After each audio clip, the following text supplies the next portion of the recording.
Tahimik lang na naglilinis si Karen. Kahit ayaw niyang gawing ito ay wala siyang ibang paraan para mapigilan ang pangungutya sa kanya. Ngunit naipikit na lamang niya ang kanyang mga mata na may marinig na naman siya. Simula talaga noong na-hire ako, parati ko nalang nakikita ang pangit na yan. Kutya ni Mary sa kanya. Napayuko na lamang si Karen dahil nagtawanan naman ang bagong hire na maid ni Rico. Matagal na raw yan dito. Hindi ma-fire ng gwapo nating amo dahil sobrang magaling magluto at maglinis. Pero sobrang pangit ka talaga, no? Segunda pa ni Susan. Nagpatuloy lang si Karen. Kung alam niyo lang talaga kung sino ako. Gusto man niya sabihin iyon ay inaalala niya pa rin ang dahilan kung bakit niya ito ginagawa. Hay, tara na nga sa kusina. Mabuti na lang talaga wala ngayon si hot nating amo. Makakapag-wine tayo na kaunti. Giit pa ni Mary na para bang kanya ang buong mansyon. Nagtawanan ang tatlong bagong maid bago ang mga ito umalis. Naikuyom na lamang ni Karen ang kanya mga kamao. Hindi ko nakakayanin ang ganitong sitwasyon. 3 taon na siyang ganito kapag may bagong hire na maid si Rico. 3 taon na siyang nagtitiis. Kakayanin ko na lang. Sabi niyang punong-puno ng kalungkutan ang boses dahil aping-api na siya. Kinagabihan ay pasikreto na siyang pumunta sa kwarto nila ni Rico. Sa loob ng 3 taon, ganito ang parating niyang ginagawa. Pasikreto umaalis sa kanyang sariling maid room at pumunta sa kanyang asawa. Na makapasok na siya sa kwarto nila ni Rico, ay nakita niya itong nakahubad. Kahit papaano ay nagliwanag ang mga mata ng kanyang asawa. Han, kumusta? Bugad dito. Agad itong lumapit sa kanya at hinalikan siya ng marupok. Pero nangahaplos sa sanang kamay nito sa kanyang dibdib, she stopped him at medyo umatras siya dahil nararamdaman niya ang katigasan nito. Pagod na ako, Han. Mahina niya sambit. I know. You can stop what you are doing, Han. I really don't want you to do this. Nag-aalala din itong tugon. There are no words that come out of her mouth. She's been doing this. If I stop, paano na lang ang image mo sa publiko, Han? Ano na lang ang sasabihin ng iba sa'yo? Sasabihin nilang may asawa kang aswang? She can't pretend it anymore. Tumulo na lang ang kanyang mga luha. Napasandal na lamang siya sa pader. Nagbihis pa ng pajama si Rico bago ito lumapit sa kanya. Lumuhod ito. Thank you for doing this to me, Han. I really appreciate it. Pero nahihirapan na rin ako na parati kang ganito.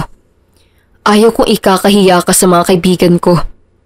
Ayaw kong hindi ka kasama kapag may wedding o party na pupuntahan. I want you to be in my side wherever I go. Naiintindihan mo ba ako? Unti-unti na niyang tinignan ng asawa. Tumango siya. Masasayang ang mga pinaghirapan mo, Han. You know that. Tugon pa niyang nauutal. Pinatingin siya nito sa mga mata. Kitang-kita ni Karen ang kalungkutan nito. I don't care what people say. What I care is you, Karen. Simple as that.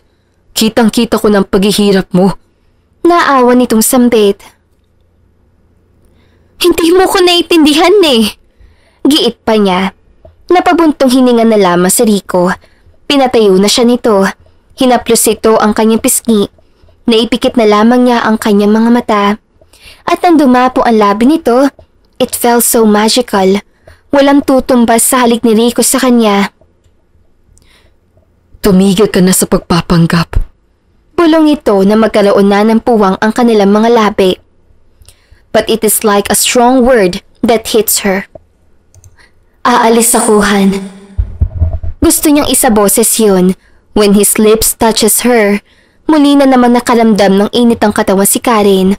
Alam niya sa puntong yun, malalim na pag-iisang init ang kanilang malalasap.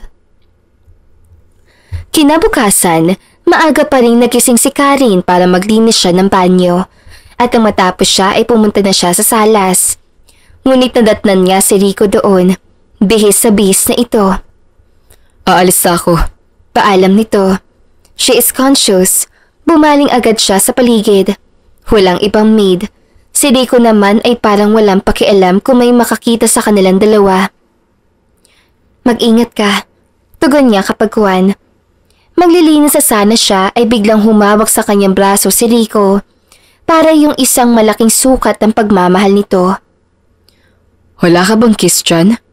Tanong nitong nakangiti. Hindi na napigilan ni Karing ang kanyang ngiti. Ano ka ba? Makikita tayo ng mga maid. Pero walang pag-aalinlangan si Rico na hinalingan siya na mapusok sa lapi. Naipikit na lamang niya ang kanyang mga mata dahil sa lamig na labi nito. Wala akong pakialam sa kanila. Simula ngayon ay hindi ka na magpapanggap. Giit nito. Paalis na ako. Pagbalik ko dito ay nasa kwarto ka para maghanda sa ating lovemaking mamaya. Pilit na ngumiti si Karen. Agad na umalis si Rico na makahalik ulit ito sa kanyang noo. Napatulo na lamang ang mga luha ni Karen. Rico really loves her. Nagpunas ng luha si Karen. Hoy! Nagdadrama ka ba dyan? Baka maisipan mo naman maglinis sa kusina. Pagtataring ni Mary sa kanya. Sa minutong yun, hindi na napigilan ni Karen ang kanyang galit. Dahil malapit lang din naman ito sa kanya, ay agad niya itong sinampal sa pisngi. Huwag mo akong galitin! Hindi mo alam kung sino binabangga mo. Para bang ang galit niyang pinipigilan pa noon ay talagang lumabas na. Hindi makasagot si Mary. Nakahawak lamang ito sa pisnging pumula. Hindi ako isang maid dito, Mary. Asawa ko si Rico. Sigaw pa niya ng malakas. Ngunit malakas din na tumawa si Mary. Ambisyosa! Sigaw din ito sa kanya. Napaatras siya dahil nangangalaitin na sa galit si Mary. Aatake na sana ito sa kanya ay tumakbo siya na mabilis para makapasok sa kanyang room. Harapin mo kung pangit ka! Huwag kang magtago sa mabaho mong lungga! Sunod-sunod itong sigaw. Kinabahan tuloy si Karen, ngunit napaisip siya. Wala talagang naniniwala sa kanya na asawa niya si Rico. Napaupo na lamang siya sa sahig at umiyak na umiyak. Hindi alam ni Rico na lumayas siya sa kanilang bahay. 3 araw na ang nakalipas at talagang namimiss na niya ang kanyang asawa. Yan na nga bang sinasabi ko? 2 araw ka nang nag-iiyak. Ayaw mo bang tumigil?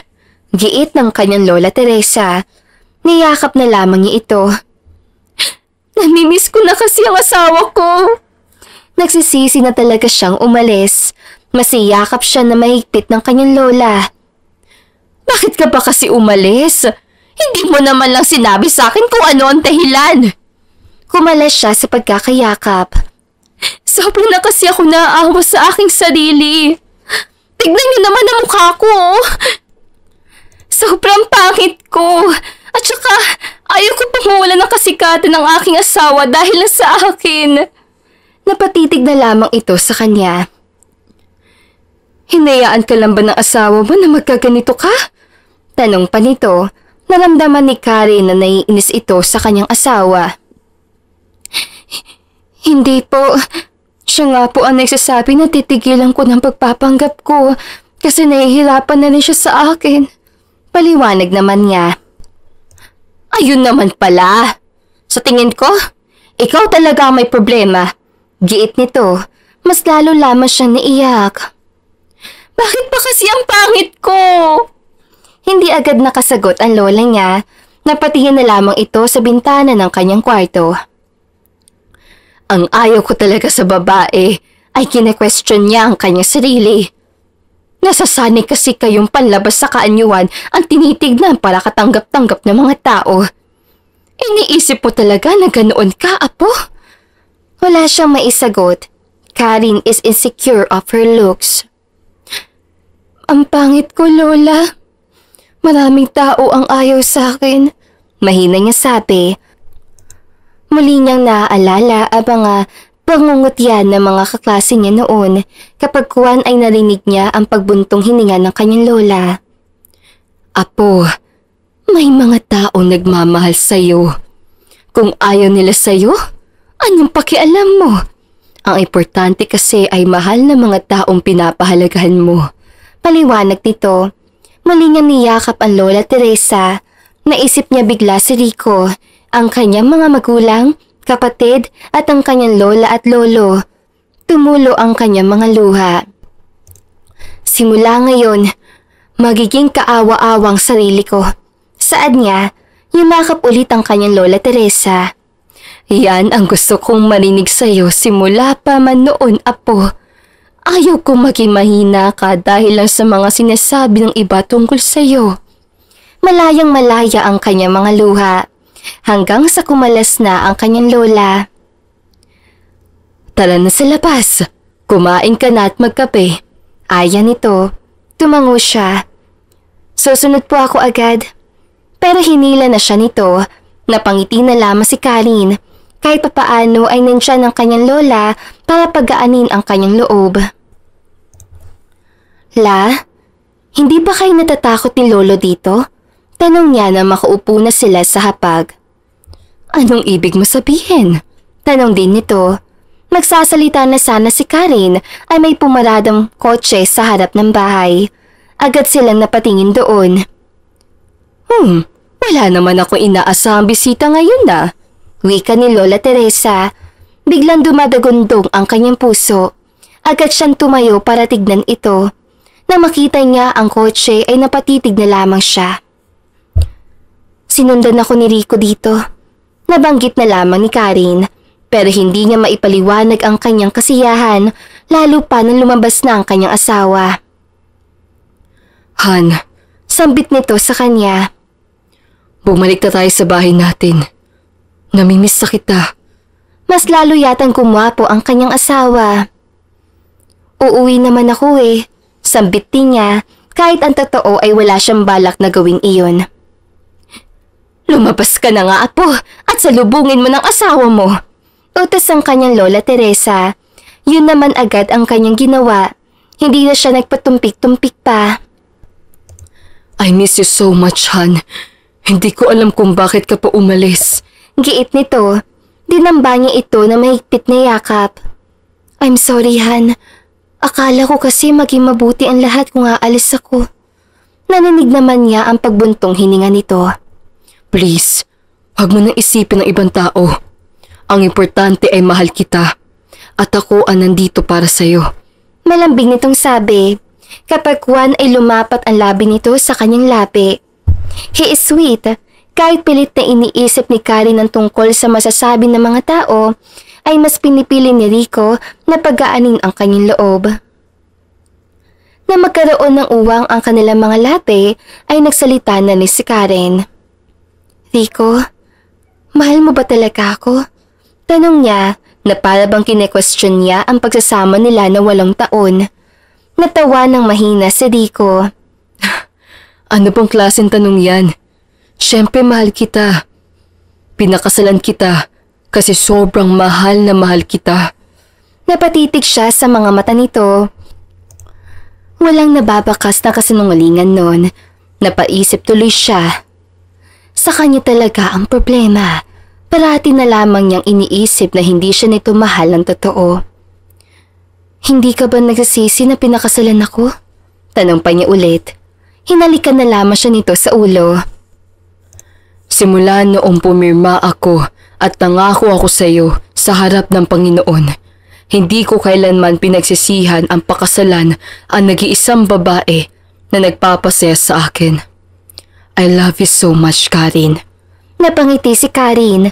Nagtitigas sila sa isa't isa. It is like a fresh start of everything they shared before. Pwede na ba tayo umalis? Tanong ni Rico. Ngumiti siya. Nandiyan ang Lola Teresa. Kamustay mo muna siya. Ngumiti din ito. Wait, may nakalimutan pala akong ibigay sa'yo. Teka lang ha. Bumalik ito sa kotse nito. Na makabalik ay madala na itong isang bouquet. Mas lalo lang lumapad ang ngiti ni Karen. She feels special. Para sa babaeng maganda, mabait at mapagmahal na medyo maldita din. Sambit nito. Kinuha na niya agad ito at inamoy. Thank you, Han. Humalik lang siya dito. Tara na sa loob. Ilang oras ang lumipas ay nakapagpaalam na silang dalawa ng kanyang lola. Nagbigay din si Karen ng malaking pera sa kanyang lola. Bago tayo bumalik sa mansyon, ay pumunta muna tayo ng restaurant at pag-shopping tayo. Imporma nito. Biglang nakaramdam ng kaba si Karen. Nakakasama niya sa publiko ang kanyang asawa. Hindi natin gagawin yan. Reklamo naman niya. Dahil sa kanyang sinabi ay nahinto ni Rico ang kotse. He looks at her like she sins everything. Akala niya magagalit sa kanyang asawa pero bigla itong humawak sa kanya. Stop acting like a child, hon. Ito ang gusto ko. Ayaw ko ang wala ka sa tabi ko.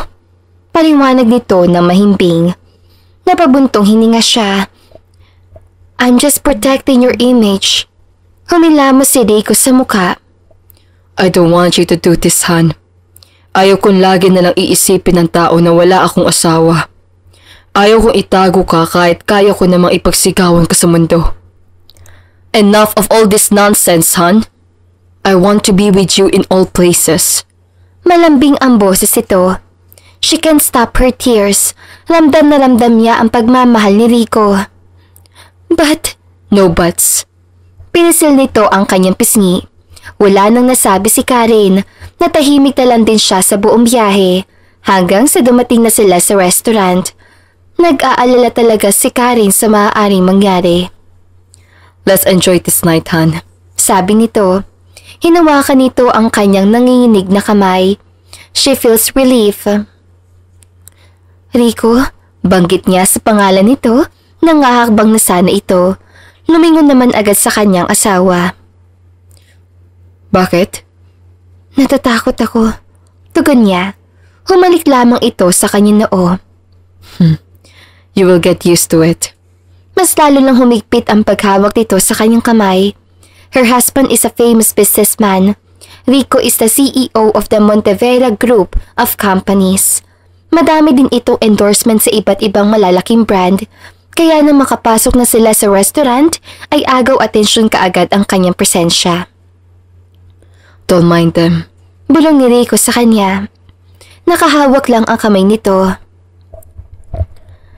Ito pala ang feeling ng kasama mong iyong asawa sa isang publiko. Giit ni Karen sa kanyang sarili. Simula kasi noong mag-asawa na sila ay agad siyang nagplano na hindi magpakita sa publiko o magpakilala man lang bilang asawa nito. Yun bang asawa ni Rico?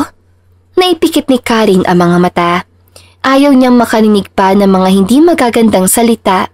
Kapag kuwan ay naramdaman niya ang mahigpit nitong paghawak. Kung sino man sa inyo ang magsalita ng hindi maganda tungkol sa asawa ko, ay mawawala ng trabaho at gagawin ko alipin na kahirapan. Sigaw nito. Natigilan si Karen na marinig iyon. Bumaling ang paningin ni Karen sa mga tao. Ganito pala makapangyarihan ng asawa ko. Sabi niya sa sarili. Ang sama mo? Giit niya na makaupo na sila. Tinawanan lamang siya nito. Malakas ka kasi sa akin. Ilang sandali pa ay may waiter na lumapit sa kanila. Na makapag-order na rin ay titig na titig si Karen sa asawa. Napatiti ka na lang sa akin? Taka nitong tanong. Sana pala noon ko na lang pinilit sarili ko na sumama sa'yo. Paliwanag naman niya habang nakangiti. Kumindat sa kanya si Rico. Marami sila na pag-usapan. Ilang sandali rin ay nandyan na ang kanilang mga order. Ang dami naman nito, sambit ni Karen. Pambabawi ko sa'yo. Tugon naman ni Rico. Agad na silang kumain. Nang matapos ay busog na busog si Karen. Naiihi siya. Excuse me, Han. Naiihi na kasi ako. Paalam niya. Ngumiti lang ito sa kanya. Tumayo na siya at pumasok sa banyo. Ngunit na makapasok siya at matindan ng mga babae ay para bang kasuklam-suklam ang kanyang buhay. Ito pala ang asawa ng isang CEO? Natatawan tanong ng babaeng makapal ang make-up. Napayuko agad si Karen pero pumasok na lamang siya dahil naiihi na talaga siya. Nang nasa loob na siya ng cubicle ay nagsalita ulit ang babae sa mga kasamahan nito. Akala ko talaga ay mataas ang standard ni Rico Montevera sa isang babae. Diyos ko, low value yata ang gusto. Kutya nito habang malakas sa tumawa. Nangangaliiti si Karen. Kung ako si Rico, matatakot talaga ako araw-araw. Paano ba siya na-inlove sa ganyang klaseng babae? Sabi pa ng isa.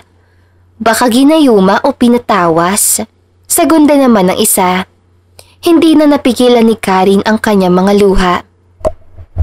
Maghihiganti ako sa inyo. Giit niya sa sarili. Na makita niya ang isang basurahan na puno ng mga napkin, ay agad na may pumasok na ideya sa kanyang isip. Lumabas na siya at humarap sa mga ito. Kayo! Ang kapal na mukha niyong pagsalitan ako ng ganyan! Pero nagngitian lamang ang mga ito na nakakaloko. Lihim na napangiti si Karen. Agad niyang inihagis sa mga ito ang basurahan. Yan ang bagay sa inyo! Ang babaho na ugali ninyo! Sigaw niya. Nagmadali na siyang lumabas ng banyo. Na makaupo siya ay agad siyang humarap kay Rico na nakangiti.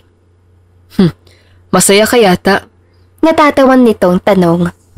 Ngunit napatingin lang siya sa mga babae na sinundan siya. Galit na galit ang tingin ng mga ito pero hindi makalapit. Ang baho nyo. Sambit niya na walang tunog para lamang inisin ang mga ito. Tinignan naman ni Rico ang kanyang tinitignan. Aba, palaban na yata ang asawa ko. Masayang sambit ni Rico na parang wala lang dito ang ginawa niya. Ang kakapal kasi ng mga muka at ang sasama ng mga ugali. Sumbong niya dito. Nagtawanan lamang silang dalawa ni Rico habang nakatingin pa rin sa kanila ang mga babae. Ilang minuto pa ang lumipas ay tumayo na si Rico. Tara na, may pupuntahan pa tayo. Mag-shopping pa tayo eh. Imporma nito. Lumapit sa kanyang asawa. He even kisses her. Lihim na nagdiwang si Karen. Tinignan niya ang tatlong babae at nag-dirty fingers sa mga ito. Baka masani ka na yan. Sita ni Rico. Ngumiti na lamang siya at umalis na sila. Ilang sandali pa ay nasa harapan na sila ng isang mall. Na makita niya ang pangalan ng mall ay na-recognize niya agad. Ang yaman mo talaga, ano? Namamangha niyang sambit. Bumaling ng bahagya sa kanya si Rico. Hindi naman. Ang humble mo. Giit niya dito. Pumasok na sila. At katulad na nasa restaurant sila, ay maraming mapanghusgang tao ang nakatingin sa kanilang dalawa. Huwag mo na silang pansinin. Imporma nito sa kanya. Agad nitong hinawakan na mahigpit ang kanya mga kamay. Bumaling siya saglit sa asawa at ngumiti dito. Ang swerte ko talaga sa'yo. Masaya niyang sabi. Tinungo nila ang isang luxury brand. Kahit papaano ay wala nang pakialam si Karen sa mga taong nakatingin sa kanila. Wala ka bang gustong bilhin? Tanong ni Rico na huminto na sila sa mga damit. Tumingin-tingin naman siya. Gusto ko sana ng damit eh. Hindi ko lang talaga nadalang ATM ko. Tumawa si Rico, kaya napakunot agad siya. Ano ka ba, Han? Ako naman ang nagdala sa'yo dito. I got you covered. Kumindat ito sa kanya. Napangiti si Karen. Okay, pipili na muna ako ng gusto ko. Pero sumunod sa kanya si Rico. I want to see you wearing those dress. Kung bagay ba sa'yo ang lahat? Pagsasalita nito, lihim na ngumiti si Karen. Na makapili na siya, ay agad siyang lumabas ng sukatan. Sabi ng attendant bagay daw sa akin. Sambit niya na ipinakita dito ang damit. Napangiti si Rico. Go for it. Bagay naman sa'yo mga napili mo. Wait, lahat ba kukunin ko? Paninigurado lamang ni Karen. Malapad nang ipinukaw nito. Kahit ilan pa dyan. Ilang minuto ang lumipas ang matapos sa sila ay agad na silang umalis sa mall. Thank you, Han! Sobrang saya ni Karen. Kaya napayakap na lamang siya sa braso nito kahit nagdadrive ito. Walang anuman. Bukas naman ay dadalhin kita sa kumpanya ko. Natigilan ulit si Karen. Are you serious? Nauutal siyang itanong yun. Tumango lamang si Rico. Masanay ka na sa akin. Matagal ko na rin kasing gustong gawin to. Walang ibang iniisip si Karen sa puntong yun, kundi ano ang magiging reaksyon ng mga empleyado nito. Tahimik lamang silang dalawa. Masasanay ka rin, Han. Ito naman kasi ang buhay na ginagawa mo ngayon. Nilimitahan mo lang ang sarili mo noon. Naipikit na lamang niya ang kanyang mga mata. Kinabukasan ay handa na si Karen sa dalhin siya ni Rico sa kumpanya nito. Nagbihis rin siya na mag-ara para naman may magandang masasabi ang mga empleyado. Han, I'm ready! Sigaw ni Karen na makalabas na siya ng kwarto nila. Alam niya kasing nasasalas sa ito. Pero walang sumagot sa kanya. Agad siyang nagtaka. Han? Rico? Susunod pa niyang tawag. Pumunta na siya sa salas, ngunit imbis na si Rico ang kanyang nakita, isang babaeng sobrang ganda ang bumungad sa kanya. Titig na titig ito sa kanya. Who are you? Tanong niya dito habang may hinahon ng boses. Ngunit tinignan siya nito mula paa hanggang ulo at saka ito malakas na tumawa. The question is, who are you? Sa tanong pa lang nito ay para bang kinukutya na siya. Sino bang gaga ni ito? Giit niya sa sarili. I'm Rico's wife. Sagot naman agad ni Karen. Ngunit mas lalo lang tumawa na malakas ang babae. Kung anong kinaganda ay siyang sinama ng ugali. Gusto niyang isaboses yun. Nagpapatawa ka ba? May papatol ba sa iyong katulad ni Rico? At saka, anong asawa? Kailanman hindi magkakaroon ng asawa si Rico? We are on arranged marriage. Sigaw nito sa kanya. Sa minutong yun ay parang may isang malaking bell ang tumunog malapit sa kanyang tenga. She can't believe it. Kumuyom agad ang kanyang kamao. Hindi totoo ang mga sinasabi mo! Sigaw din ni Karen pabalik. Aatakihin na sana siya ng babae na biglang may humawak sa kanyang kamay. Stop it! Sita nito. Binalingan niya ito. Hindi ito nakatingin sa kanya, bagkus nakatingin ito sa babae. Bakit ka pa nagpakita dito, Alexa? Galit na tanong ni Rico. Dahil din sa tanong ni iyon ay napatuod na lamang si Karen. May sikreto ba ang dalawa na ito? O totoo ba ang mga sinasabi nito? Gusto niyang itanong ang lahat ng yon, kaso lang ay nanginginig na ang kanyang katawan. Bakit? Ayaw mo bang malaman ng mga tao na arranged marriage ka sa akin? Giit nito. Biglang kinabahan si Karen. Unti-unti ring kumalas ang kamay ni Rico sa kanya. Hindi ako pumapayag sa napag-usap ng mga magulang natin, Alexa. And they already knew it. Wala silang magagawa because I can stand by my own. Nangangalaiting paliwanag ni Rico. Sandali pa ay biglang lumapit si Alexa kay Rico. Ipagpapalit mo ko? Sa isang pangit at mahirap na yan? Sobrang diin na salita nito. Sobrang nasaktan si Karen. Hindi siya makagalaw, ngunit talagang malakas na dumadagundong ang kanyang dibdib. Sumusobra ka na! Sigaw ni Rico. Sinampal din nito ang mukha ni Alexa. Akala niya ay matatapos ang lahat nang dahil sa sampal na iyon, pero biglang tumawa si Alexa. Totoo nga ang mga naririnig ko. Na ang isang Rico Montevera ay mas piniling makapag-asawa ng isang pangit at mukhang aswang! Sigaw nito. Muli na namang sinampal ni Rico ang mukha ni Alexa. Sanay naman si Karen na kutyain dahil sa kanyang kaitiman, sa kanyang nunal at kulot na buhok. Kaya lang, ang babae na ito ay leader yata sa mga nangungutya sa kanya noon.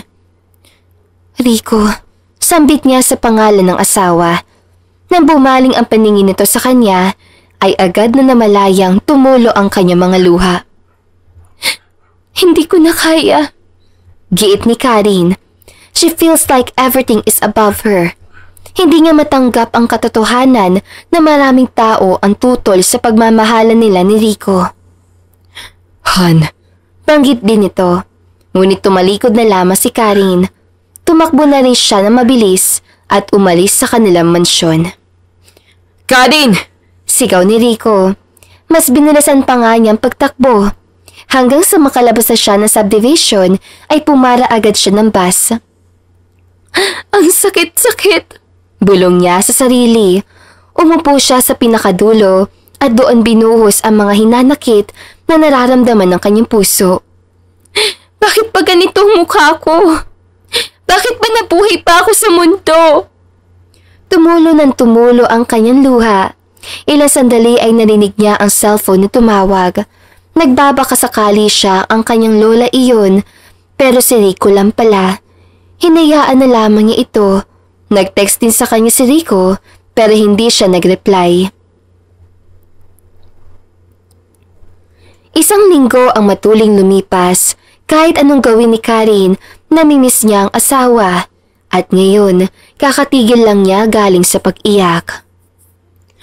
Apo, kumain ka na dito. Hindi maganda sa katawan ng buntis ang parating umiiyak at walang kinakain. Sige ka, madadamay ang anak mo. Sita nito. Mamaya na lang po. Wala talaga akong gana ngayon eh. Imporma naman niya. Ngunit pumasok na lamang ang kanyang lola. May dala na itong mga pagkain. Apo, kapag sinabi ko talaga sa'yo, kumain ka, kumain ka! Sita pa rin nito. Umayos siya ng upo sa kama. Napabuntong hininga siya. Noong nalaman niya buntis siya, mas lalo lang siyang nalungkot. Ayaw niya pang mabuntis kasi dahil sa mga nangyayari. Bakit pa kasi ako nabuntis eh? Giit niya sa sarili. Mas lalong lumapit sa kanya ang kanyang lola. Karen Lahanro, huwag na matigas sa ulo mo. Baka magagalit yan ng asawa mo dahil hinahayaan mo ang katawan mo. Lihim siyang napangiwi. Huwag po kayong tumawag sa asawa ko. Please, huwag mo na sabihin sa kanya na buntis ako. Pagsasalita niya. Wala naman din siyang nagawa, kaya kinuha niyang pagkain. Nasabi ko na sa kanya kahapon. Binalaan na kita, apo. Hindi ko sana yung gagawin, pero ayaw ka namang lumabas ng kwarto mo. Paliwanag nito. Mabilis sa kinuha ni Karen ang tubig at uminom siya. Bigla siyang nabulunan. Lola! Giit niya. Natawa si Lola Teresa. Pupunta siya dito bukas. May inaasikaso pa siyang problema. Napaisip si Karen kung tungkol ba yon sa mga pinagsasabi ni Alexa.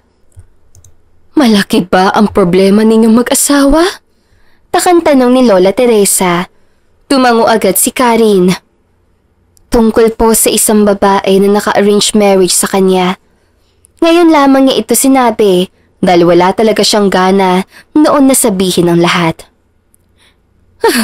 Akala ko talaga wala na mangyayaring masama sa inyong dalawa. Mayroon pa pala. Natatawang mapakla si Lola Teresa. Sinungaling siya, Hindi niya sinasabi sa akin ang tungkol doon. Kwento niya.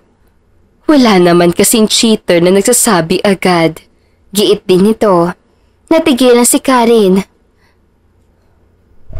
Matatawag bang cheater si Rico? Halata naman sa kanya na hindi nito gusto ang mga nangyari. Tumahimik na lamang si Karen. Sige na. Alis na muna ako. Kasi bibili pa ako ng bigas. Kung tapos ka na dyan, maghugas ka rin. Paalam nito, tumayo na agad ang kanyang lola. Naiwan naman siyang napaisip pa rin. She can't believe what she experienced. Rico, nasambit na lamang niya sa pangalan nito. Kinabukasan ay tanghali nang nagising si Karen. Mabuti na lang din ay hinayaan siya ng kanyang lola. Hanggang sa tumayo na siya at nang makalabas sa kwarto ay napahinto agad siya na makita kung sino ang kumakain sa lamesa. Rico, sambit niya sa pangalan nito. Agad na tumingin sa kanyang asawa Habang nakangiti ito, sa minutong yun ay para namang natunaw ang galit niya. Halika na. Kumain ka na. Sabayan mo kami. Ayon nito, ngunit na matignan niya ang bahagi kung nasaan ng babae ay agad siyang napakunot ng noo. Bakit nanditong babaeng yan? Galit agad ang namutawi sa kanyang puso. Lumingon ito sa kanya na malungkot ang mukha. Pinalayas ako ng mga magulang ko. Imporma nito. Nanlaki ang mga mata ni Karen. Ibig sabihin nun, kay di ko ito matutulog? Mas lalo lang yata tumaas ang presyon ni Karen. Hindi ako makikipagsalo sa isang babae na katulad mo.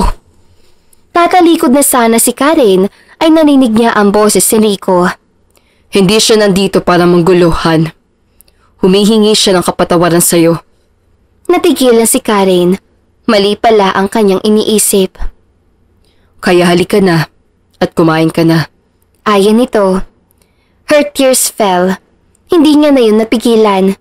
Pero pumasok pa rin siya sa kanyang kwarto at doon na siya mas umiyak ng todo habang nakabaon ang kanyang mukha sa unan. Han. Banggit ni Rico, ilang sandali ang lumipas. Give me some space, Han. Wika niya. Narinig niya ang malakas sa pagbuntong hininga ni Rico. Lumapit ito sa kanya at umupo sa paanan ng kama. I know you are angry of me. Pero sana makinig ka sa mga sasabihin ko sa'yo. Panimula nito, lihim na napangiwi si Karen. Kahit naman kasi naglayas siya, ay namimiss niya ang asawa. Siya lang talaga itong masyadong overacting. Galit ako kasi hindi mo sinabi sa akin ang tungkol sa babaeng yun. Mahina lamang ang kanyang boses. Napangiti si Rico. Ang cute mo pala magselos? Kumunot naman ang kanyang noo. Hindi ako kailanman nagsiselos. Pero tumawa lang ulit si Rico. Hindi ba talaga? Panunuya nito. Napakagatlabi siya dahil ayaw niyang ngumiti. Umalis ka na nga! Sita niya dito. Pero marahan nitong hinawakan ng kanyang braso. Tumingin din ito sa kanyang mga mata na para bang sinusukat ang pagmamahal nito sa kanya. Ang mga mata ni Rico ay para siyang kinakausap. Nais ko na ang problema, Han. Wala ka nang dapat ipag-alala pa tungkol sa mga sinasabi ni Alexa. Oo, nagkamali ako na hindi ko man lang sinabi sa iyo ang tungkol dito. I'm sorry for doing that. Akala ko kasi hindi nahahantong sa ganito. Paliwanag nito. Every anger that lingering in her body melts suddenly. Napangiti na lamang si Karen kahit nagpipikil siya. Ngumiti na ni si Rico sa kanya. Galit ka pa ba sa akin? Tanong nitong titig na titig pa rin. Umiling si Karen. Kapag kwan ay biglang hinawakan ni Rico ang kanyang tiyan. Hindi mo man lang sinabi agad sa akin na buntis ka. Giit nitong nakapout pa. Kinurot niya ang braso nito ng pagbiro. Siyempre galit ako sa iyo. At noong mga nakaraang araw ko lang ito nalaman. Anyways, mag-celebrate tayo pagbalik natin sa mansyon. Imporma nito. Tumango lamang si Karen. Kapag kwan ay hinawakan na ni Rico ang kanyang kamay. Halika na sa labas. Kumain ka na para makausap na kayo ni Alexa. Ayan nito. Tumayo na si Karen. Nagpahila na siya sa kanyang asawa. Hanggang sa nagkaharap na silang dalawa ni Alexa at nagkapatawaran sa isa't isa. Isang buwan ang matulin na lumilipas ay sobrang saya ni Karen. Sa loob din ng isang buwan ay marami silang ginagawa together sa labas ng kanilang mansyon. Mas lalong naramdaman ni Karen ang pagmamahal ni Rico sa kanya. Han, gising ka na. Imporma ni Rico. Agad namang dinilat ni Karen ang mga mata. Ang aga pa eh. Hinalikan naman siya nito sa pisngi. Gumising ka na kasi maghanda na tayo. Paparating na mga magulang ko dito. Imporma nito. Hanggang ngayon na hindi pa rin makapaniwala si Karen na ngayon lamang niya makikita ng personal ang mga magulang nito kahit patagal na sila mag-asawa ni Rico. Siya din naman kasi ang may kasalanan nun. Pinilit niya si Rico na hindi ipaalam sa mga magulang nito. Han, natatakot talaga ako na ma-meet ang mga magulang mo. Kwento niya, mas umigpit pa lalo ang pagyakap nito sa kanya. Humalik din ito. Kung hindi mo lang ako pinilit noon na wag silang dapat makaalam sa kasal natin, di noon mo pa sila nakilala. Wika nito, tumayo na si Karen. Kasalanan ko talaga ito eh. Di baling na nga. Pumasok na siya agad sa banyo para maligo na. Ngunit talagang napaisip siya kung anong klaseng mga magulang mayroon si Rico. She knows it is impossible. Busy din kasi ang mga magulang ni Rico sa Amerika. Bakit pa kasi ang dami kong issue sa buhay? Giit niya sa sarili. Hanggang sa natapos na siyang maligo ay ang kanyang asawa naman. Nagbihis na siya ng maganda at ilang oras pa ang lumipas, nasa airport na sila para salubungin ang mga ito. I think nakita ko na sila mama at papa. Masayang sabi ni Rico. Agad niyang binalingan ang tingin nito. Na makita niya ang papa ni Rico ay natulala na lamang si Karen. Sa picture lang kasi niya nakita ang mga magulang nito. At tatangkad naman nila? Bulong niya sa sarili. Mom! Dad! Kumaway si Rico. Ngumiti si Karen at kumaway din dahil iyon ang sinabi ng asawa. Nang makalapit na mga ito ay agad na nagbeso si Rico sa mga magulang. Paano ba to? Hindi niya alam kung ano ang kanyang gagawin, ngunit biglang tumitig sa kanya ang mama ni Rico. Pakihiwakan nga itong bag na ito, iha? Utos ito. Natigilan siya. Pero agad niya ding kinuha ang bag nito. Akala ba niya isa akong maid? Kiit niya sa sarili. Rico, where is your wife? Tanong nito. Sa puntong yon, gusto na lamang ni Karen ang lamunin siya ng lupa. Gusto niyang tumakbo palayo sa mga ito. Unti-unti niyang tinignan ang kanyang asawa. Mom, she is my wife. Sambit nito habang tumingin sa kanya. Nagtagpo naman ulit ang kanilang tingin. You mean her? Rico, wag ka nga mabiro. Natatawa ito habang sinasabi iyon. Napayuko na lamang si Karen. She knows everything will went wrong. Mom, hindi ako nagbibiro. She is my wife. I married her. Walang mali. Depensa ni Rico. Naramdaman niyang totoo talaga siyang pinaglaban nito. Muli itong natawa. I can't believe it. Nasayang lang ang flight namin for this? Kaya pala private na private ang kasal niyo noon. Hindi na nakayanan ni Karen ang mga naririnig. Ibang-iba pala talaga ang dulot na sakit kapag mga magulang na asawa mo ang nagsabi noon. Ang sama na ugali niyo! Sigaw ni Karen. Nagtaasan lamang ang kilay ng mama ni Rico. Tumakbo naman agad si Karen. Karen! Sigaw ni Rico. Hindi na siya lumingon. Sobra siyang nasaktan. Her tears flow freely. Mom, bakit mo naman kasi yung ginawa? Naiinis sa tanong ni Rico. Sinubukan ko lang naman siya. I like her naman. Tugon nito. Kahit narinig ni Karen ang mga yon, ay nagpatuloy lamang siya sa pagtakbo. Hindi pa rin siya makapaniwala ganoon ang pakikitungo nito. At kahit maaga pa ay pumunta siya sa bar para mag-inom.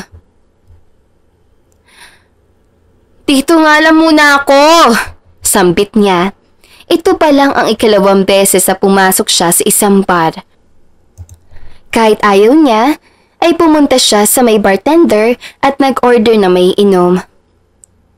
Di ba siya yung pangit na asawa ni Rico? Naiyuko agad ni Karen ng kanyang ulo. Parang hindi naman. Magkamukha lang siguro sila nung pangit na yun. Sambit nito. Muling tumulo ang mga luha ni Karen. Wala siyang ibang nagawa kundi ang tiisin ang mga bagay na sinasabi ng ibang tao. Nang nasa harapan na siya ng vodka, sana malasing kayong mga bully. Giit niya sa kanyang sarili. Ilang minuto ang lumipas ay naramdaman na niya ang pagkahilo. Na may isang lalaki ang tumabi sa kanya ay nagsalita ito.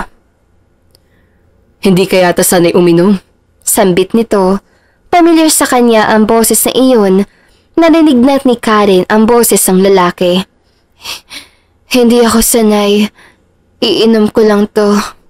Sagot naman niya kahit hindi niya alam kung siya ba talagang kinakausap nito. I heard someone that ikaw daw ang asawa ni Rico Montevera. Kwento nito. Lumingon na siya sa lalaki at nang makita niya mukha nito ay napaiyak na lang siya. Karen. Sambit nito sa pangalan niya. James. Her best friend na sa London na nakatira ngayon. Hindi na siya nagpatumpik pa. Agad na niya itong niyakap na maigpit. I miss you, James. Bakit ngayon ka lang nagpakita sa akin? I mean, bakit hindi ka malang nag-reach out? Giit niya. Mahinang tumawa si James. It is a surprise. Bukas ko pa sana tatawagan ka pero nakita kita dito na para yatang dala mo ang problema ng ibang tao. Kumalas na siya sa yakap at bumaling agad ang kanyang mga paningin sa kabilang direksyon. Hanggang ngayon pa rin ba? Tanong nito. Tumango si Karen. Sa lahat-lahat, isa si James sa maaasahan at makukwentuhan niya. Wala siyang tinatago dito. Ganyan talaga ang mga tao ngayon. But I know you can conquer them. Ikaw pa kaya? Nakangiting wika nito. Pero lalo pa ako nasaktan eh. Giit naman niya. Ngunit nagsasalita na sana si Karen ay bigla may sumuntok kay James. Agad siyang nakaramdam ng kaba. James! Sigaw niya sa pangalan nito. Pero noong makita niya kung sino ang sumuntok, ay natigilan na lamang siya. Karen, bakit ka nandito? Galit ang namutawi sa boses ito. Hindi siya sumagot, bagkus nag-cross siya ng mga braso. Wala akong karapatan na pagsabihin ako ng ganyan. At bakit ba biglang mo na siya sinuntok? Inis din ang pinaramdam niya. He was about to touch you. Paliwanag nito. You are unbelievable, Rico! Pangalan nito ang kanya sinambit. Doon lang din napansin ni Karen na marami na palang nakatingin sa kanila. Pinoprotektahan lang kita, Han. Malambing nitong sabi. Nakita ni Karen na bumangon na si James. Muling bumaling si Rico kay James para sana susuntukin ito pero agad siyang nagsalita. He is my best friend, Rico. Siya ang kinukwento ko sa iyo noon. Tigil niya dito. Nabitin sa ere ang mga kamay nito. Unti-unti itong bumaling sa kanya. Aalis na tayo. Imporma nito na naiinis pa rin. May naririnig na naman bulungan si Karen tungkol sa kanya. Dito lang ako, Rico. Magiinom pa kami ni James. Tigil naman niya. Hahawakan na sana ni Rico ang kanyang braso para hilahin siya, ay bigla niya itong sinampal. Natigilan si Karen sa kanyang ginawa. Aalis na tayo. Lasing ka na. Sambit ni Rico na parang wala lang dito ang ginawa niya. Hindi ako sasama! Sigaw pa niya. Nagbulong-bulungan na naman ang mga tao. Sa minutong yun ay huminto na lamang si Rico. Sige, sasamahan na lang kitang mag-inom. Giit din ito. Hindi siya makapaniwala sa inasal ng kanyang asawa. Umupo na rin ito sa upuan. Isang beer. Order nito. Tinignan ni Karen si James. Lumapit siya saglit dito pero hindi pa man siya makalapit ay maigpit siyang hinawakan ni Rico. You will not go anywhere. May diin ang salita nito. Muli siyang tumingin kay James. Ayos lang. Aalis na rin ako. See you next time. Paalam ni James. Sobra siyang naaawa kay James. At galit naman ang kanyang nararamdaman para kay Rico. Gusto pa sana niya makausap si James tungkol sa mga bagay-bagay. Umupo ka na dito. Utos naman nito ulit. Padabog siyang umupo. Hindi mo sana yung ginawa kay James. Hindi ko sana gagawin yun. Nakita ko kasi mas masaya ka pang kasama siya. Giit nito. Nalaki ang kanyang mga mata. Ang babaw naman ang dahilan mo. Giit niya. Sandali pa ay may dumapo na baso ng beer sa harapan niya. Agad niya itong kinuha at ininom agad. Sabi mo hindi ka umiinom. Tanong nito, bumaling siya dito. Ngayon lang ako uminom. O dahil sa lalaki na yun? Talagang pilit nitong dinidiin si James. Bakit ako pa may kasalanan? Samantalang kinukutsa ako ng mama mo kanina. May diin din ang kanyang pagsasalita. Tumingin sa kanyang asawa. Bumaling naman agad siya sa bartender para mag-order ulit. Nagbibiro siya. She was just measuring your patience. Paliwanag nito. Peking natawa si Karen. And I don't like it, Rico. Walang nagbiro ng ganoon sa isang tao. Hindi agad nakapagsalita si Rico. Ininom na niya ang kanyang beer at umalis na siya sa kanyang inuupuan. Saan ka pupunta? Tanong nito. Gusto ko mapag-isa, Rico. Huwag mo muna akong sundan. Sabi niya dito. Hindi pwede. Tigil nito. Lumakad na siya, ngunit mabilis itong hinawakan ng kanyang braso. Uuwi tayo dahil mag-uusap pa kayo ng mama ko. Imporma nito. Sa minutong yun na hindi na napigilan ni Karen ang mga luha. Naalala na naman niya ang mga sasakit na salita ng mama nito. Napakagat siya ng lapi. Hindi na ako makikipag-usap sa kanya. At tandaan mo ito, Rico. Makikipaghiwalay na ako sa iyo. Mismong si Karen ay hindi makapaniwala sa kanyang mga sinasabi. Dahil sa kanyang sinabi, ay binatiwan ni Rico ang kanyang braso. Nasasabi mo lang yan kasi galit ka at lasing. Naiinis itong sambit. Maraming tao ulit ang nanonood sa kanila. Sino bang hindi magagalit, Rico? Minamalit ako ng mama mo. Malakas ang kanyang sigaw. Agad na ninyang tinalikuran ng asawa. Naghanap na siya sa labas ng taxi. Na may pumara ay huminto ito. Stop it, Han. Lasing ka. Baka kung ano pang mangyayari sa'yo masama. Tigil nito habang nakahawak pa rin ng kamay sa braso niya. Bitawan mo ko. Kung ayaw mo sumigaw ako dito. Giit niya. Napahila mo sa mukha si Rico. Namumutawi kasi ang galit ni Karen. Wala siyang ibang gustong gawin kundi ang mapag-isa siya. Tara na po, Manong. Sabi ni Karen. Saan po kayo? Tanong naman agad nito. Sa tabing dagat po. Yung walang tao. Sampit niya. May alam ako. Sagot nito na para bang alam na nito kung ano ang problema niya. Ilang sandali pang lumipas ay narating na nila ang tabing dagat. Umalis sa ring ito at tumungo na siya. Umupo si Karen sa buhangin.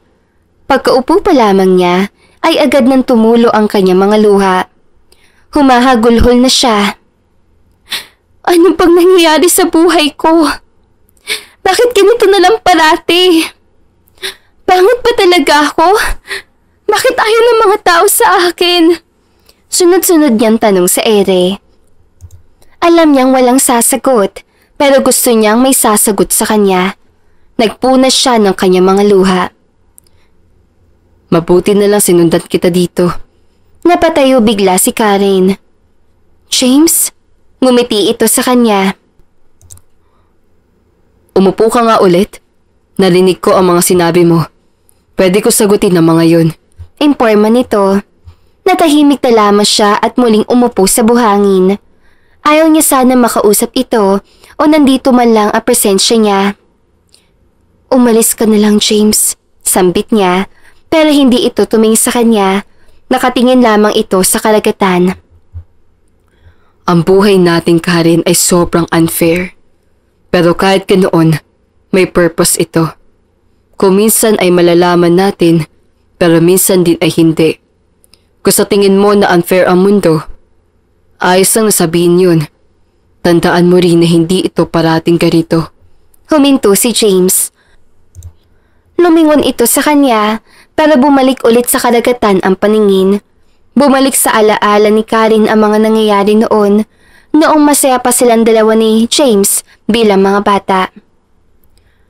Hindi ka naman talaga pangit, Karen.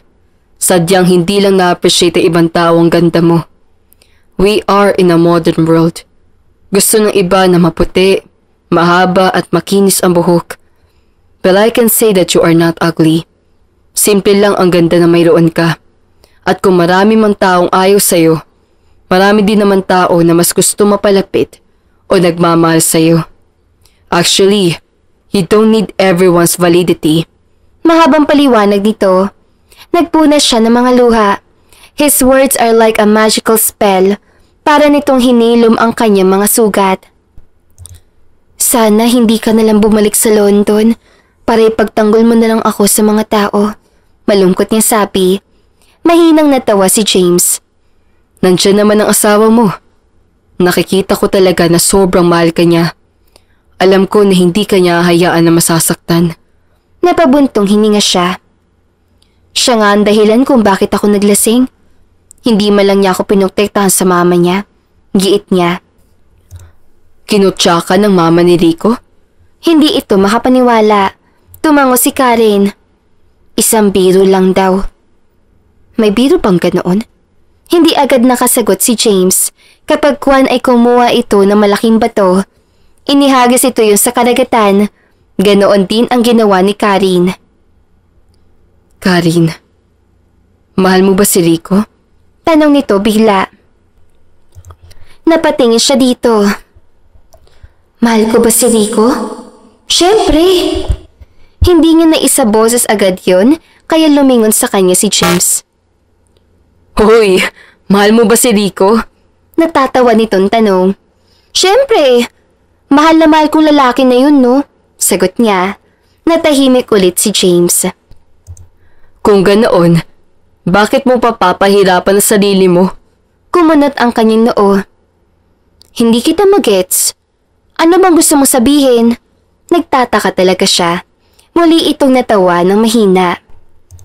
Kung mahal mo siya, wala kang ibang gagawin kundi ang mahalin lamang siya. Wala kang ibang gagawin kundi ang makinig lamang sa gusto niya sabihin. He protects you, Karen. He acts a real man to you. Paano mo naman nasabi ang bagay na yun? Tanong niya ulit. Siyempre, nasuntok niya ako. It was not just an act. Kitang-kita ko na nasasaktan din siya kapag may mga taong nananakit sa'yo. Siguro minsan, hindi ka maprotektahan ni Rico dahil may kahinaan din siya. Pero, mahal ka niya. Paliwanag nito. Naghakis si Karen ng bato sa karagatan. Naramdaman ko rin naman yun. Gusto ko lang talaga matigil na ang mga nararanasan ko. We have different troubles and struggles, Karen. Naiintindihan ni Karen ang sinasabi ni James. Tatahimik silang dalawa ng ilang minuto. Sobrang mahal ko si Rico. No one knows how much I love him. Siya lang ang lalaki nagparamdam sa akin na I am more than what other people say. Minahal niya sa paraan na alam niya. Bigla niya sabi. Bumalik siya kay James. Nakatingin na pala ito sa kanya habang nakangiti. Yan ang gusto ko sa'yo. I know gumagawa ng paraan si Rico na ipagsigawan ka sa buong mundo. Tumango-tango si Karen. Naalala niya ang mga sinasabi ni Rico sa kanya. Those sweet words that feel right. Di ko nga alam kung bakit nailove sa akin ang lalaking yun. Bulong pa ni Karen. He fell in love with you because he saw a good heart within you. Paliwanag ni James. Kahit papaano ay gumaan ang kanyang damdamin. Hindi ka pa rin ba uuwi? Tanong ni Karen kay James makaraan ng ilang sandali. Nag-enjoy pa ako dito. Isang week lang din kasi ako dito sa Pinas. Saad ni James. Kinurot niya ang tagilidan nito. Bakit hindi ka man lang kasi nagsabi sa akin? Tumawa lang si James. Tara na nga. Punta tayo sa plaza. Ayaw niya dito. Ang aga pa kaya? Napatingin agad si Carrie sa kanyang relo. Akala niya hapon na. Di mag-food trip tayo. Masayang sambit ni Karen. Nagitian silang dalawa. Nang makapasok na sila sa kotse ni James, ay tinungo na agad nila ang pupuntahan nila. I miss this. Sambit ni James. Me too. Dito ka na lang kayo sa Pinas manirahan ulit? Tanong niya. Nasa harapan na sila ng isang isaw vendor. Marami silang binili ng mga isaw at puko juice. Nandoon naman kasi ang kumpanya ko. Nandoon din ang pamilya ko. Sagot nito. Naalala ni Karen noon na sobrang iyak pa niya na iiwan siya ni James. Naalala mo ba nung umiiyak ako dahil lang aalis ka na? Tanong niya dito. Tumawa si James. Nagsasalita na sana ito ay biglang may isang kotse na huminto sa kanilang harapan. At nang lumabas ko sino ang nandoon ay nanlaki ang kanyang mga mata. Karen, umuwi ka na. Si Rico ang nagsalita habang nakakunot ang noo. Tumingin siya kay James na nakangiti sa kanya. Ayos lang sa'kin. Tumango siya. Maayos siya nagpaalam kay James. Sinabi rin niya dito na magkita ulit sila sa susunod na pagkakataon. I'm sorry what happened kanina, Han. Malambing na paghingi nito ng kapatawaran. Tahimik lamang si Karen. Kahit naman kasi na nawala ang kanyang galit, ay may natitira pa rin siyang inis sa asawa at lalo na sa mama nito.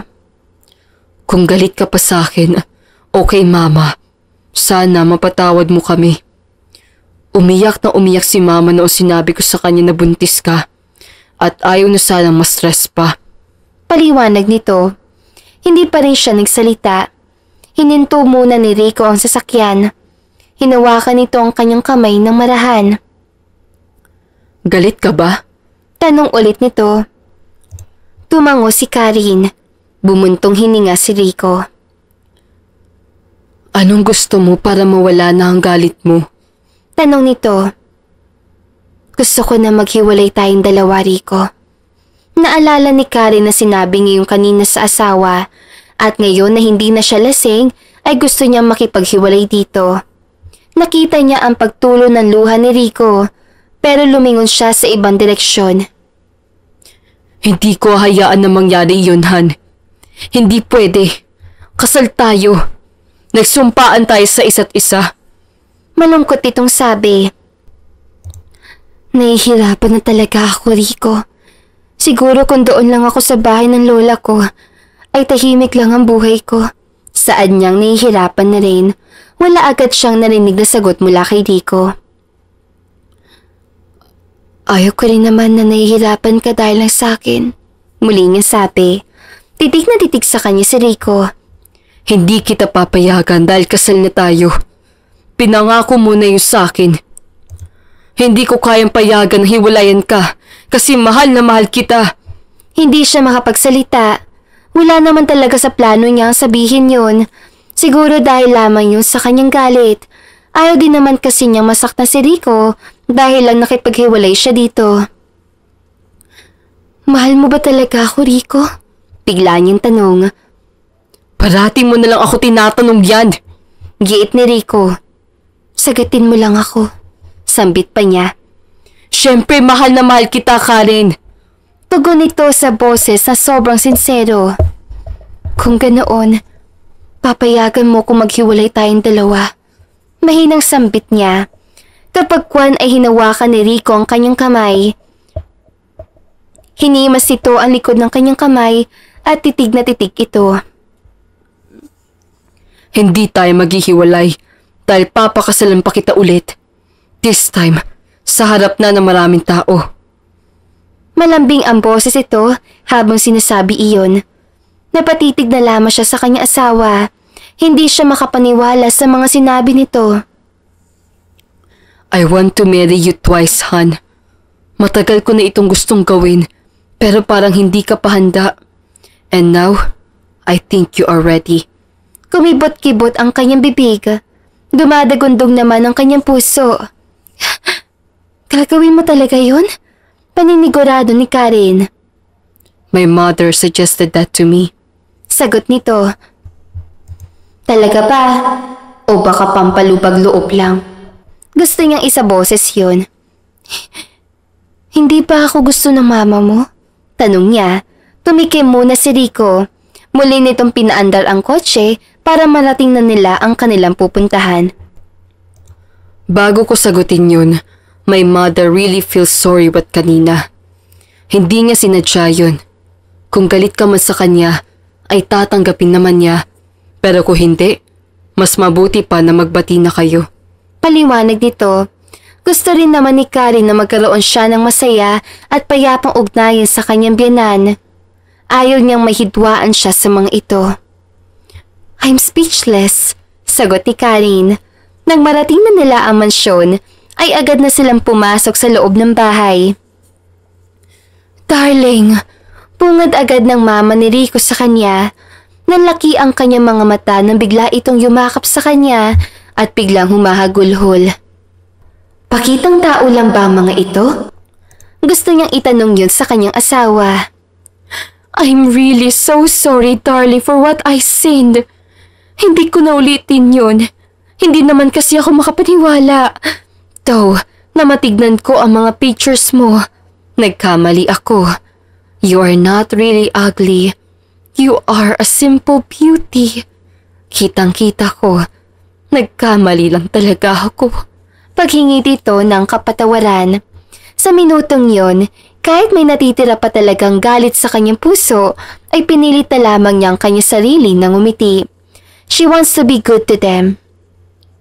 Ayos na po, napatawad ko na po kayo. Tugon niyang kapagkuan. Kumalas sa yakap ang mama ni Rico. Just call me mom. Anak na kita, dahil asawa ka ng anak ko. And I heard that magaling ka daw magluto? Napatingin siya kay Rico. Kumindat ito sa kanya. Tumango na lamang si Karen kahit nahihiya siyang aminin ito. Well, silence means yes. So magpapaturo ako sa iyo para naman masarap na sa luto ko itong asawa ko.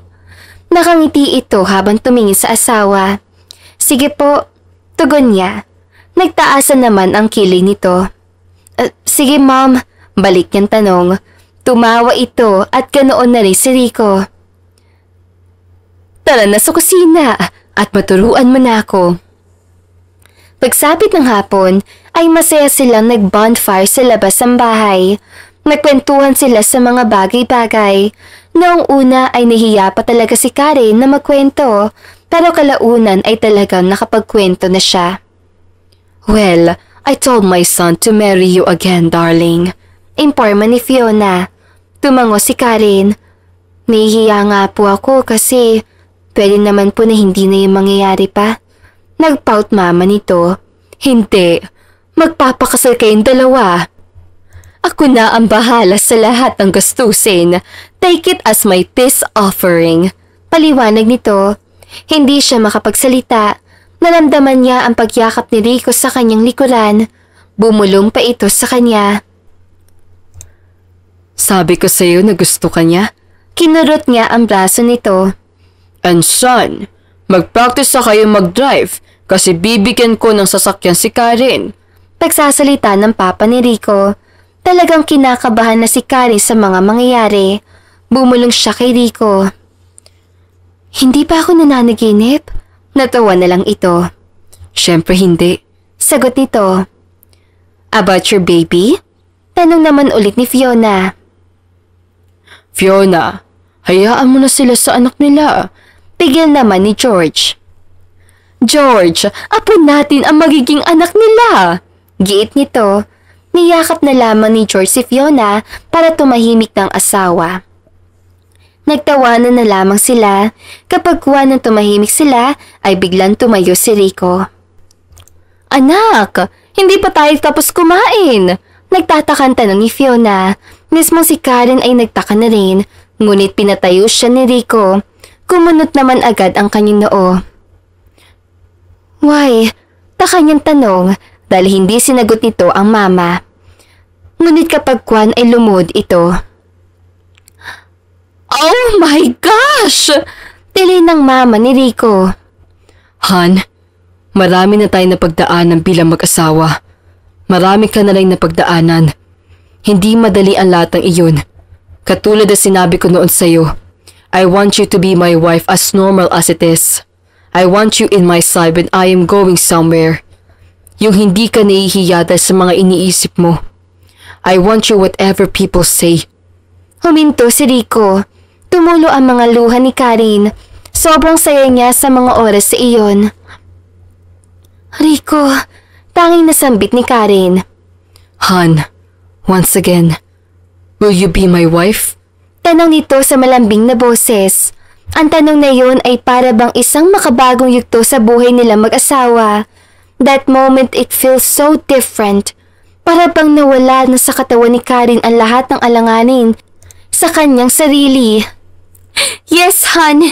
I will marry you again! Sigaw niya ng malakas. OMG!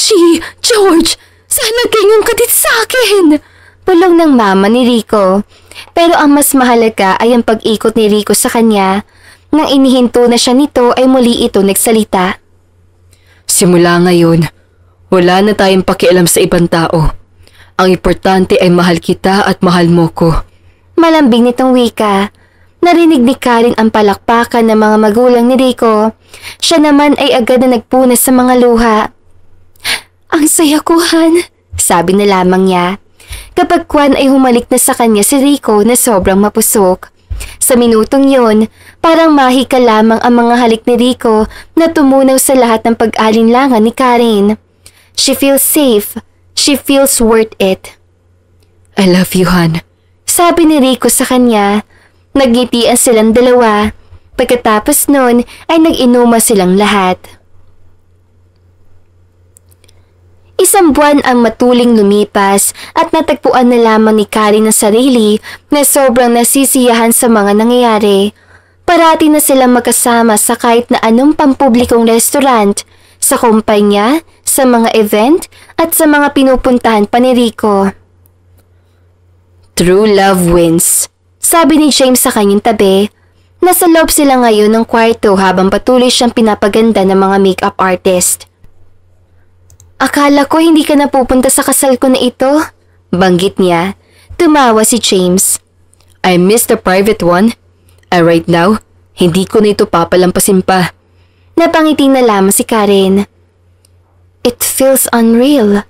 Talagang hindi siya makapaniwala sa mga nangyayari. Nakita mo na ba ang balita sa TV? Ang mga news? Ang social media? Sunod-sunod na tanong ni James. Yeah. Tanging sabi niya. Anong masasabi mo? Tanong ulit nito. Napatitig siya sa kanyang sarili sa salamin. Ngumiti siya. Wala akong pakialam sa mga tao na parati nalang nakikita nilang mali. Mas mabuti pang manatili akong pinapahalagahan ang kung ano man ang mayroon ako. Nasabi niya. Yan dapat! Masayang sambit ni James. Nababasa, nakikita, at naririnig niya kung saan-saan ang tungkol sa isang mayamang si Rico Montevera na pinakasalan ng isang maid lang noon. Maraming bash, pero mas marami ang nahumaling sa love story nila.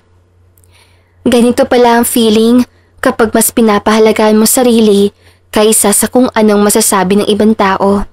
Muli niya sambit, ngunit hindi na niya napigilan ng kanyang sariling umiyak. Marami na siyang napagdaanan. Ngayon lang parang umiba ang ikot ng mundo. And now, ikaw pa rin ang pinili ni Rico. Namamanghang sabi ni James. Tinignan niya ang best friend. Mahal niya ako. Sa kung sino man ako. Tumango-tango si James sa kanya. Ilang sandali pang lumipas ay pinagbigay alam na ng coordinator na magsisimula na ang beach wedding. Ang sosyal Beach wedding talaga, sabi ni James. Lumabas na silang dalawa. Si James ang nagkatid sa kanya sa kanyang groom. Narinig ni Karen ang mga magagandang sarili ng mga mayayamang bisita, kaya mas lalo siyang napapangiti habang nasa aisle. Ingatan mo talaga tong best friend ko. Bulong ni James kay Rico. Kinurot lang niya ang tagiliran ni James. Tumawa lang din si Rico. Ready ka na ba? Tanong ni Rico. Tumango naman agad si Karen. Sabay na silang humarap sa pare. Ilang minuto pa lumipas ay nagpalitan na sila ng mga vow. Nang matignan ni Karen ang mga tao ay titig na titig ang mga ito sa kanya. Siya kasi ang una magsasalita. May nakita rin siyang mga media. Tumingin siya kay Rico. Han, thank you for loving me unconditionally. Panimula niya. Agad na may nagpalakpakan. Tumikim na muna siya bago ulit nagsalita. Maraming babae ang mas maganda pa sa akin, Sean. Alam ko, alam ng maraming tao ang istorya ko. Ngunit pas pinili mo ko. Hindi ko nga alam kung anong nakain mo. Kaya buong buhay ko ay magpapasalamat ako sa Panginoon na dumating ka. You make me happy. You make me feel worth it and special. Kaya bilang asawa mo, aalagaan kita. Araw-araw kitang mamahalin. Hindi kita iiwan. At sa huli kong manghingi, ikaw pa rin ang mamahalin ko. Tumulo na ang mga luha ni Karen. Pinunasan naman agad ngayon. Marami nagpalakpakan ng mga tao kapag Kwan ay hinawakan ni Rico ang kanyang kamay. Han, hindi ko napapahabain pang sasabihin ko. Mahal na mahal kita. I will love, care, touch, protect, and love you again. Wala na akong hahanapin pa kundi ikaw lang. Tanging sinabi nito. Mas lalo lang tumulo ang kanyang mga luha. Ilang minuto pa ay nag-anunsyo naman ang pare. You may now kiss your bride. Anunsyo nito. Walang patumpik-tumpik pa si Rico. Hinalikan siya nito na sobrang mapusok. Marami nagpalakpakan. Matapos ang kanilang halikan ay hinawakan ni Rico ang kanyang kamay. Humarap sila sa mga tao. Everyone! This is Karen Laranjo Montevera. She is my wife! Malakas itong anunsyo. Malakas na nagsigawan ang mga tao. May nag-iyakan din. Sa minutong yun, para bang isang pahiwatig iyon na wala nang matatanggap na masamang salita si Karen. Iyon ang nagsilbing bagong ikot ng kanyang buhay. Han, sambit ni Rico. Bumaling naman siya dito. Alis na tayo. Sabi pa nito sa kanya. Tumango siya. Nababasa niya sa mga mata nito kung ano ang gusto nitong mangyari. Muli, hinalikan siya nito sa labi. I love you, Han. Forever and always. Malambing nitong sabi na magkaroon ng uwang ang kanyang labi. Hinila na siya dito. Nang nasa aisle sila, ay maraming nag-congratulate sa kanila. Nang nasa room na sila, ay agad nilang hinubad ang mga damit. Teka lang, alam ba nila na may kainan sa reception area? Tanong niya kay Rico. Tumango lang ito sa kanya. Kapag Kwan ay hinila na siya papunta sa kama. Teka lang, hindi pa nakakasama sa akin kahit buntis ako? Pigil lang niya ulit. Natawa lang si Rico. Malambing itong humawak sa kanyang tiyan. Hinalikan pa nito iyon. I will be gentle, Han. Iingatan kita at ang ating anak. Paninigurado nito. Tumango lamang si Karen. Alam naman niyang gagawin ni Rico iyon kahit minsan ay agresibo ito sa kama. Na magkahalikan na sila ay agad na umuspong ang init sa kanyang katawan. Thank you for everything, Rico. Malambing niyang sabi bago niya nilasap ang makapangyarihang halik at init ni Rico. Sa minutong yon, wala nang ibang iniisip si Karen. Ang pagmamahal na tunay ay magbubunga ng walang hanggan na kasiyahan. At dito na nga po nagtatapos sa magandang istoryang ito. Don't forget to like, share, and subscribe. Hanggang sa muling video. Paalam!